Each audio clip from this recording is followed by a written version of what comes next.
All right. So the first tier list we have tonight is the maps, and we are ranking all the maps tonight. So I have Skull Island, both of the Tokyo singular point maps, daytime, nighttime, London day and night, New York day and night, and Tokyo normal day and night. Do you think they would add a group or clan-like feature? I would hope that they would add a clan-like feature. Clan wars would be something that I would love to see. So I made this map, or I made this list, I should say. So I have my own opinions, so we'll just go down the line. Oh, Ichan, what's up? What's up? Just the man I was looking for. I knew you'd come around to do the tier lists. But let's get this rolling, and I'm gonna do Skull Island. Now, I really like the Skull Island map personally, and I'm gonna rate Skull Island as A tier because I really like the way that it streamlines the battle. The two bars on the outside of water are pretty slow for helping your units evolve, and then all the combat happens straight in the middle. I'm a big fan of that. So that's where I'm gonna place Skull Island. And this is gonna be quick because obviously the rest of these are duplicates of one another. But I like a lot. I'll start with the Tokyo ones. I think the Tokyo maps are S tier. I put this one in S tier because I like the nighttime the best. I think the nighttime version is the best, but I don't know if it's fair to say it gets S tier just because of that. You know what? I'll switch my ranking around. I feel like that is better. And the reason that I like Tokyo, and it should be in B tier, but this one is an A tier because I like the nighttime, is the stream is unwatchable for you. What's going on? Is anyone else having a problem with the stream? You get back to me in the comments, but I have it on another monitor and it's looking fine on my end. But Tokyo I like a lot because the buildings provide some room for your units to evolve, and there's not too much water, so it's not going to slow down the combat. The water is kind of in the middle of the stage, so towards the minute and a half mark in the battle when all your guys are in a big fight, I think the water could be used well, but there's too many characters with water-based abilities that can't really make use of this.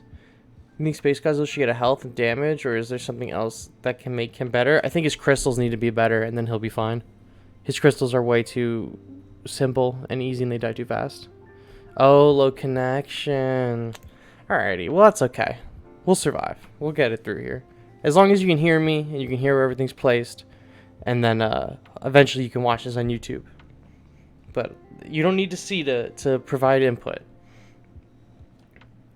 London. I think London is C tier. I almost want to say London is D tier because I hate the water column in the middle. I hate it. Like, yeah, if you're using Bylante as your leader, you can streamline a bunch of units down there, but like just for like a normal deck, if you're relying on flyers, fine. If you're using Bylante, fine. But like most of the units are not going to benefit, and all the fighting is going to be on the outer column. So it's in stark contrast with Skull Island, which I think is S tier. New York. I think New York is a solid B tier. I put the night ones in A. I think the night ones are better just based on the A. I also agree with you on London. Nice. London is okay, depends on the deck, yeah. I think a map deserves to be an A or S tier if it can be playable with multiple decks, and it's not heavily relying on one deck to be overly successful. Like, London is really good if you're using a water-based deck, but, like, you could do a lot of damage on other maps with it as well, you know?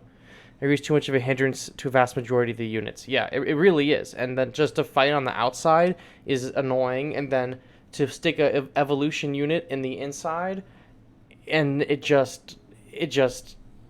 you put an evolution unit in the middle of London, and you're going to get it killed immediately from either side because there's nowhere for it to be like too far away from the enemy. So London D tier. Hey, Madara Uchiha. I'm OP Dragon Artist. Oh, well, welcome to the stream. Welcome to the stream. Why isn't he talking? I am talking. We got people agreeing with me, left and right, baby. And then, okay, so London, D tier, London bad. And then the final one is Tokyo again. And we'll just do it there because it's just, you know, day and night. And I've given my thoughts on that. So that is the map tier list. Very short. Both Tokyo maps are A. Yeah, I really like the Tokyo maps. I think Tokyo is B tier because I think the water is fine, but it doesn't provide too much. It doesn't give too much strategy to the other units, but it also isn't like being used in any kind of significant way. I think New York does the limited water better, where most of the map is terrain plus buildings that you can use for your evolution units like terrestrials to destroy, and then the water is super situational around the center of the map, and it's bigger, and that has a really good flow of battle where you could take advantage of it or not. But in London, the water column is so small that it's negligible. It doesn't really even matter. Can we do a friendly match? Not tonight. I am doing a tier lists tonight. But maybe on the next one. Hong Kong would be land heavy if it gets added. Oh, yeah. But, okay. So that is the tier list for the maps. And I hope you guys enjoyed watching that. It's a quick one. But it's, you know, something that we could just get right out of the way. Real easy, real simple.